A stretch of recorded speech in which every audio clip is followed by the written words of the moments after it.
I have a movie review mixed with a little bit of social commentary for you today. Hey friends, it's Sammy back with another episode of The Daily Dash. That's right, it's everything you need to know from around the world and in my life, straight from my car dashboard to yours. Today is Wednesday, November 29th, 2023. Let me tell you what you need to know so you're in the know wherever you are and whatever you are doing. I will be totally honest, I have not seen the news today. It's gorgeous here. I know a lot of the country has had a cold snap, and it is 55 and sunny here in Nashville, and I don't know if I'm going to be in my car again today, so I just wanted to come to you right now. So I got to see an early screening of a new movie called The Boys in the Boat. It's directed by George Clooney. The movie's by Alexandre Desplat, but I could not have told you anyone else that was in it. Spoiler alert a little bit, although not really, because it's based on a true story, so you can see this, you can read about it on the web, but basically it's about the University of Washington.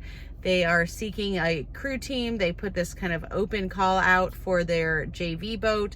There's a stipend that goes along with it, and so these young men that are going to school during the Great Depression who had never rowed before went out for this team because it was kind of a way of getting a job.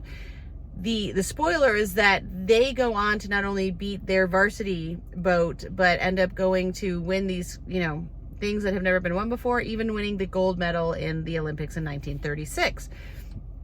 And so the movie, while lovely, was not, again, I think movies that are based on a true story always have a harder job because we know what happens in the end, right?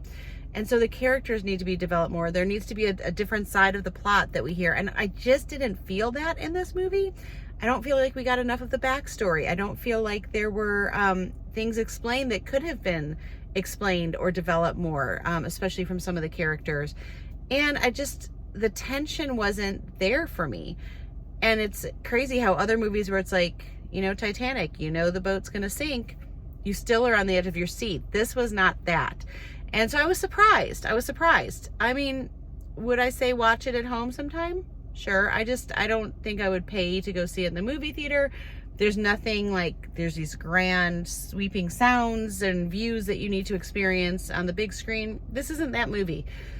What I will say is that having just lost my aunt, and my father's been gone for 8 years. He was born during the Great Depression. He was born in the 20s.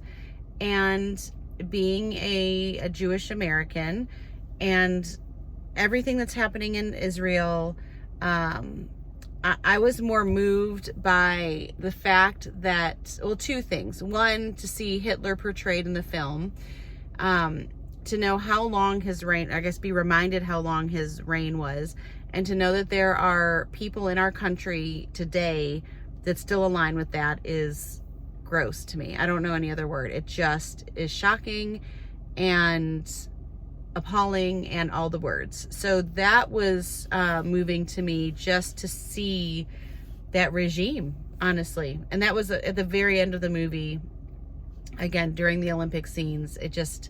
That was hard for me to watch, honestly. The second, and I won't go into much more of that other than that. The second thing that stood out to me was just the time, the simpler time, things like getting dressed in your best when you travel, or the coach in his office with an actual porcelain cup of coffee. Just even to see these people surviving on so little and being thankful for so much made me realize how much we have today, how much is fighting for our attention, and how discontent so many of us are. And so it just made me, I think, the juxtaposition of, again, having lost a family member of that era and embracing today, mixed with what can we remember about that time. And obviously we don't want to go backwards, but how can I be more content with less and still embody more joy? So it made me think of those things. So for that, I'm very grateful. So I told you, movie review / reflection, but that's what you get from me today. I do want to pray contentment over us as I spoke that.